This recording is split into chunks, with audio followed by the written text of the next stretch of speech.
Good morning. First, I'd like to say we're so blessed to have the Jensen family.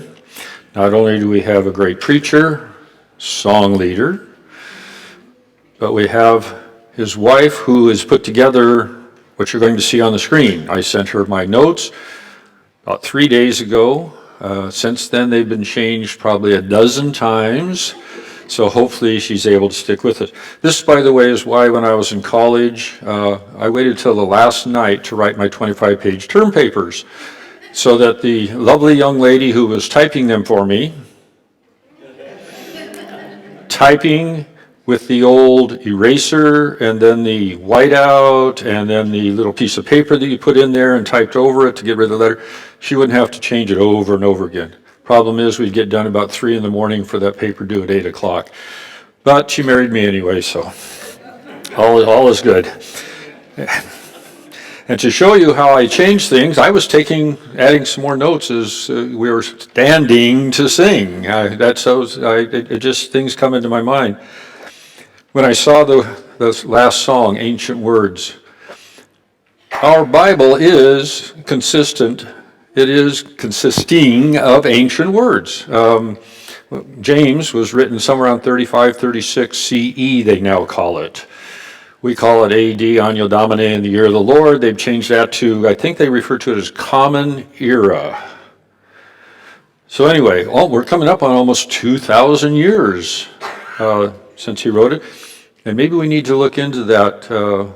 What year was Jesus crucified? Are we coming up on the 2000th anniversary?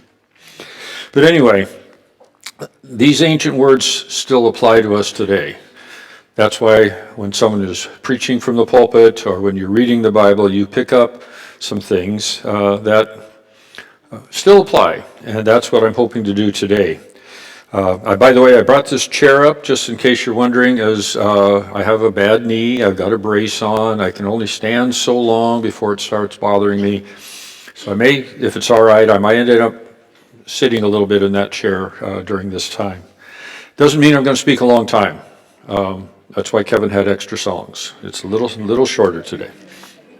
So, in the teen class, which I taught during the fall, during summer, we're doing fall.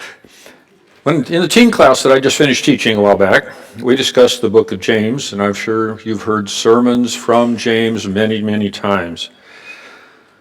But as we prepare for a new year starting tomorrow, 2024, I thought I would try the Cliff Notes version of part of James. Now, for you youngsters, that's the Cliff Notes. Younger members of the congregation, I'm sorry. It was an earlier version of Google and Wikipedia. You could get abbreviated, short version information about different topics that were written by professors and teachers. They were great help when studying, writing a paper, except you had to buy it. It was in a little booklet, in print, like you see here. So this is the Cliff Notes of a couple of chapters of James. First of all, there were 4 men named James in the Bible. It's widely accepted that this James was the brother of Jesus, and his letter was one of the first written, if you look at when he wrote it.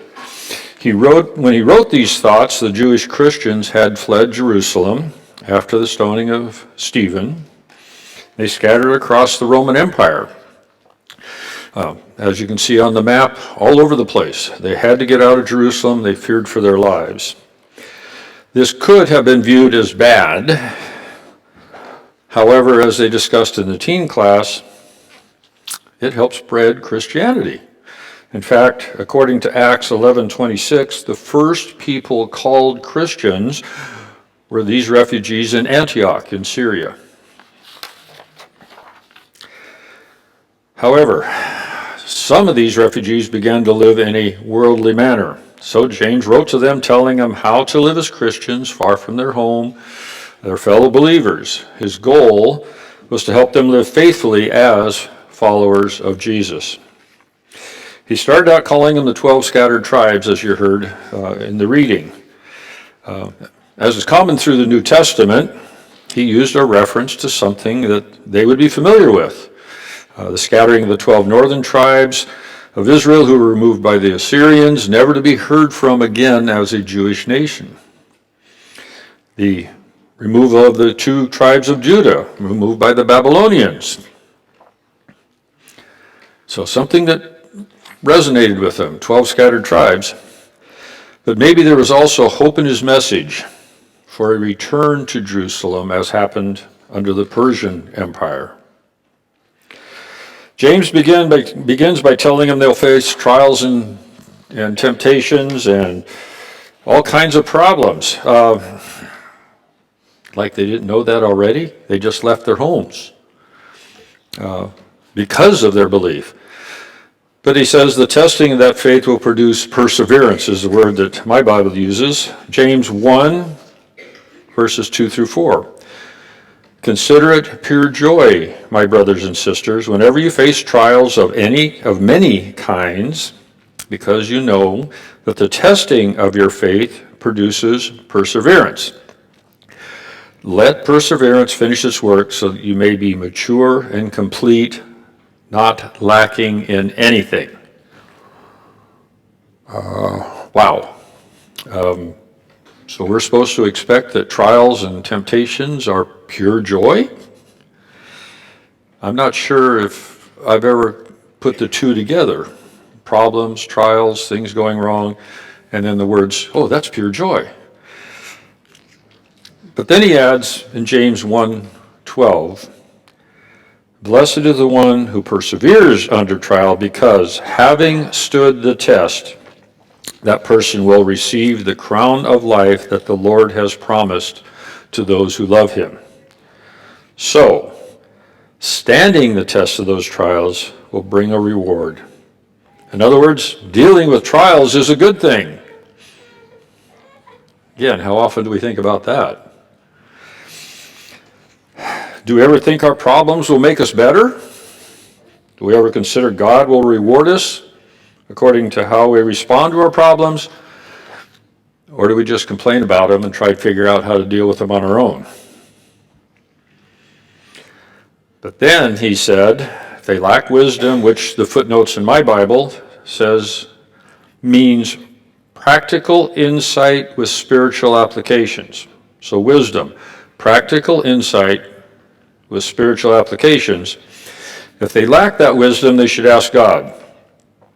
Now, insight, the definitions that I find basically say deep understanding of a person or thing. So if we lack that deep understanding, why are these things happening to us? Ask God for guidance. Ask God for a deeper understanding of these trials. Why it happens, what we can learn from it, how does it make us better? And then James 1:5 says, any of you who lacks wisdom should ask God, who gives generously to all without finding fault. And again, I'll repeat that. Ask God, who gives generously to all without finding fault, and it will be given to you. So he will give it to you. Ask God for practical insight based upon your faith. Again, do we think about that when we have problems? Or do we just complain about them? Do we actually look to God, asking him for wisdom? But there's a caveat, a stipulation, a requirement, however you want to word it. In James 1:6, where he also reminds them, but when you ask, you must believe and not doubt. Because the one who doubts is like a wave of the sea blown and tossed by the wind. In other words, if you doubt, what good is it to ask for guidance? You're just going to go whatever direction. You can't doubt God and ask him for something. One who doubts the Lord should not expect anything from him. So, he reminds us to have faith, ask for wisdom, and not doubt in God and Jesus. Again, I'll ask the question, do we think this way when we have problems? Do we doubt in God for allowing these things to happen to us? Everybody else, everything's going fine, but look at all the terrible things happening to me. God, why are you doing this to me? Do we doubt? Or do we look to him for spiritual insight? How do we respond to the trials in our life?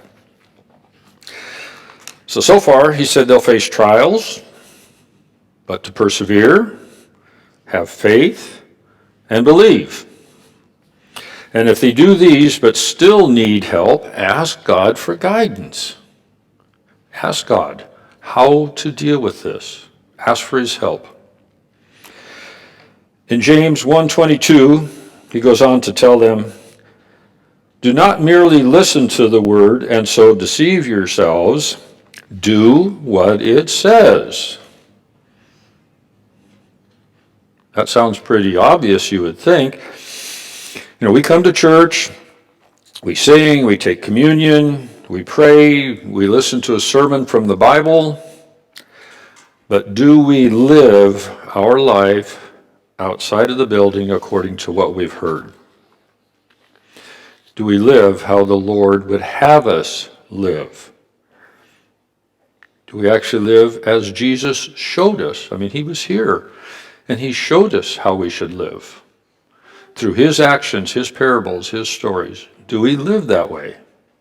We hear it. Do we live it? Kevin talked about a couple weeks ago about people who are religious on the outside. They go to church every Sunday, they give, they pray, they do all these things, but they don't live according to God's will. They're religious, the phrase he used, but they're not God's children. They don't live according to God's will, according to his plan. In James 3:5-6, he talks about the tongue. Now, the tongue is a small part of the body. There's a picture of it. Just this little thing in there.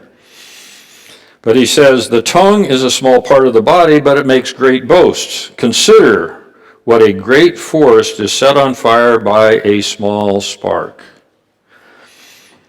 I like that comment about the small spark. Sean Durham, who's now back in Buffalo playing in the snow, I'm assuming, fought forest fires. I fought forest fires for 3 summers.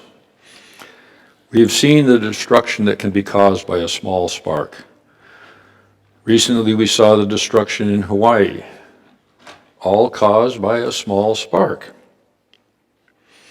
But I think we've all seen the destruction that the tongue can cause. It's a small part of the body, but it causes most of our problems. Many arguments. Combine that thought now with what he says in James 1:19. My dear brothers and sisters, take note of this. Everyone should be quick to listen, slow to speak. Now, I'll admit it, this is one I have trouble with. I always jump into a conversation and cut people off. But remember, God gave us 2 ears, 1 tongue. Maybe I should take the hint. Listen more, speak less. By being willing to listen more, what we say could be more appropriate. Misinterpreting what the other person is saying, if we'll actually listen, we'll be more informed. And he then adds, and be slow to become angry. If we really listen to others, maybe we won't become angry with them. They may be more like us than we think, than we're willing to admit. At least we might understand better where they are coming from when we're having this conversation. Now, I was in debate in high school, and when I was teaching, I used to tell my students about debate competitions.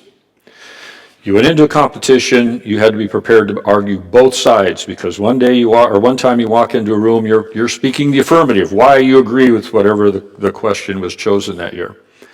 And the next time you walk into a room, you got to be the negative. You got to know both sides. To win You need to not only know, but be able to express both sides of the argument. That way you are prepared for what the other side is going to bring to the discussion. Have you ever thought about that when you're having a conversation with somebody you don't necessarily agree with? You really know where they're coming from, and have you thought about it so that you're ready to answer what they bring up?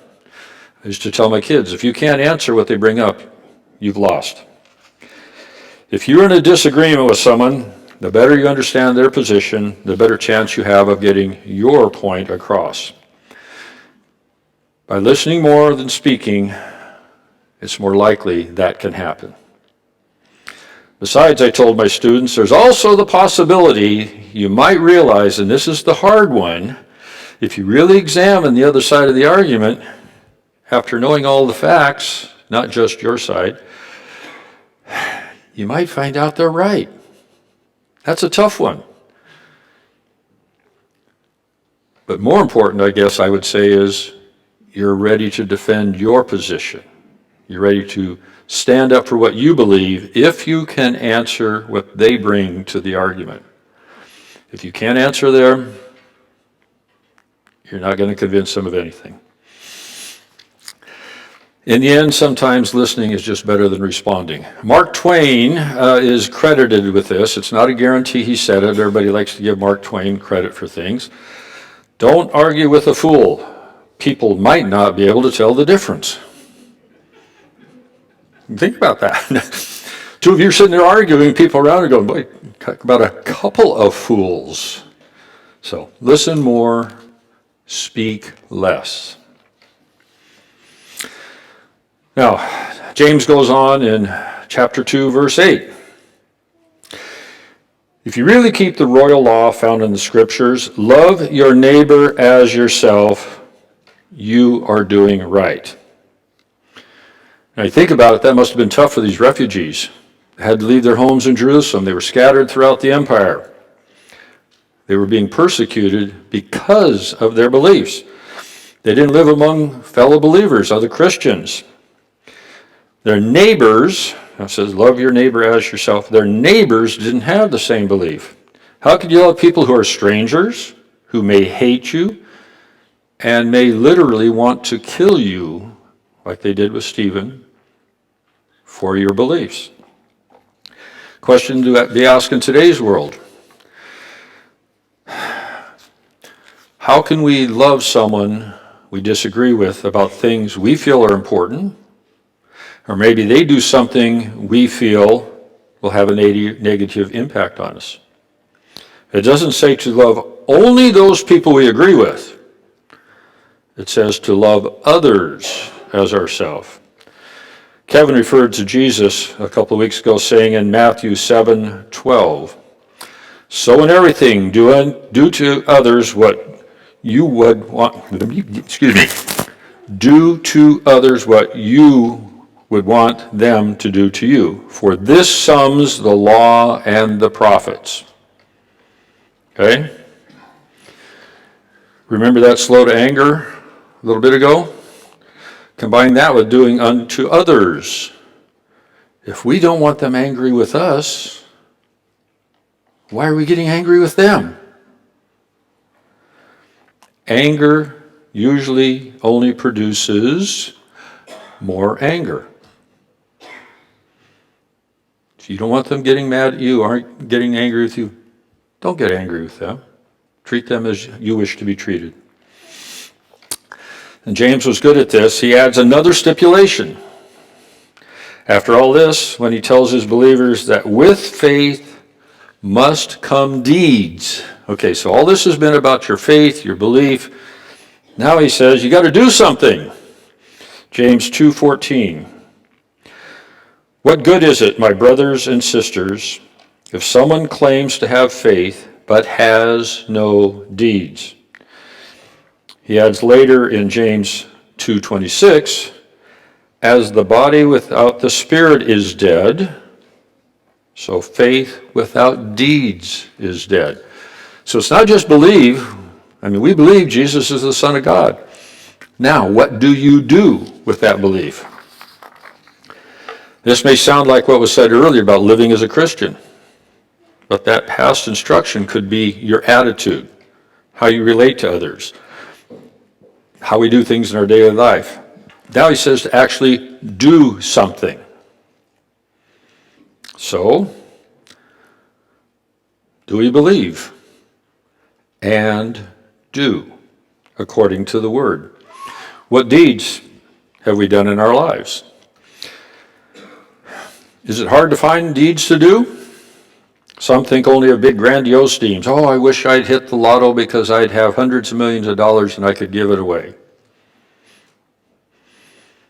It could be something as simple as letting a person who has 2 items to buy at the grocery store go in front of you when you have a cart full. Is that doing a good deed? Hey, go ahead. You only got 2. Maybe it's holding the door for somebody. Walk up. Oh, there's somebody behind me? Yeah, here, let me get that. Go ahead. Let them go in first.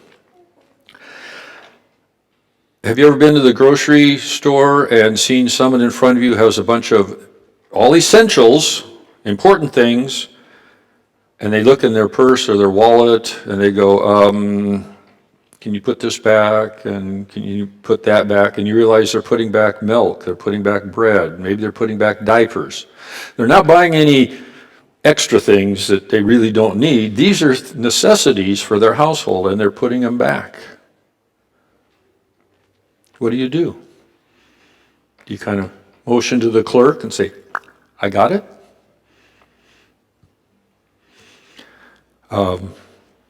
You ever been to a restaurant and seen maybe 2 or 3 people in military uniforms serving our country? Buy them lunch? Just to say thank you. Don't have to tell the server. Don't tell them who it's from. Just, I'm taking care of this.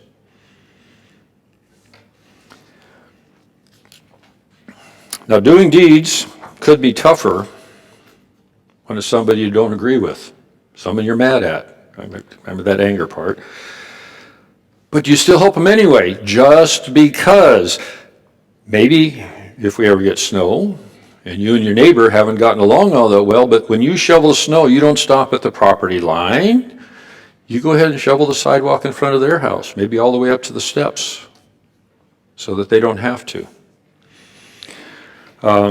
Maybe there's a big windstorm that comes through. Branches are down, things like that. You go out and you help pick them up. Just because. I don't agree with what they say, but I can do that. There was a guy that was campaigning for a couple of people in this last election. He put some signs on a corner. There were several signs there for the 2 people that he was supporting, and there were signs for their opponents. Now, somebody came along, didn't like all the signs, so they knocked them all down. All the signs. There was a we paint your house sign. There was a sign for a church meeting someplace. Knocked them all down. So when you go put those signs back up, which signs do you put up? That guy put them all up, even his opponents, the opponents for the people he's supporting. Why not?